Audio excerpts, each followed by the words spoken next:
ലോക്സഭാ തെരഞ്ഞെടുപ്പിൽ തൃശൂരിൽ കോൺഗ്രസ് സ്ഥാനാർത്ഥിയെ പ്രഖ്യാപിക്കും മുൻപേ sitting M P T N. Prathapan ചുവരെഴുതിയ സംഭവത്തിൽ ഇടപെട്ട് ടി.എൻ. പ്രതാപൻ തന്നെ രംഗത്ത്. യു.ഡി.എഫ് സ്ഥാനാർത്ഥി ടി.എൻ. പ്രതാപനെ വിജയിപ്പിക്കണമെന്നാവശ്യപ്പെട്ട് വെങ്കിടങ് സെന്ററിൽ പ്രത്യക്ഷപ്പെട്ട ചുമരെഴുത്ത് ടി.എൻ. പ്രതാപൻ ഇടപെട്ട് മായ്പിച്ചു.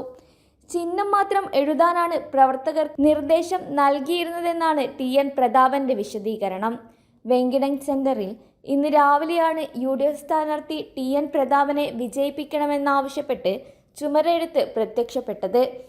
പ്രതാപൻ തുടരും പ്രതാപത്തോടെ എന്ന മുദ്രാവാക്യത്തോടെയുള്ള ചുവരെഴുത്തിൽ കൈപ്പത്തി ചിഹ്നവും വരച്ചു ചേർത്തിരുന്നു.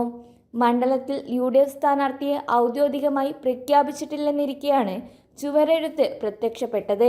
കഴിഞ്ഞ ദിവസം തൃശൂർ ലോക്സഭാ മണ്ഡലത്തിലെ മുളയത്തും ബി.ജെ.പി. സ്ഥാനാർത്ഥി സുരേഷ് ഗോപിക്ക് വോട്ട് അഭ്യർത്ഥിച്ച് ചുവരെഴുത്ത് പ്രത്യക്ഷപ്പെട്ടിരുന്നു. ചതിക്കില്ല എന്ന് ഉറപ്പാണ് എന്ന മുദ്രാവാക്യത്തോടെയായിരുന്നു സുരേഷ് ഗോപിക്ക് വേണ്ടിയുള്ള ചുമരെഴുത്ത്.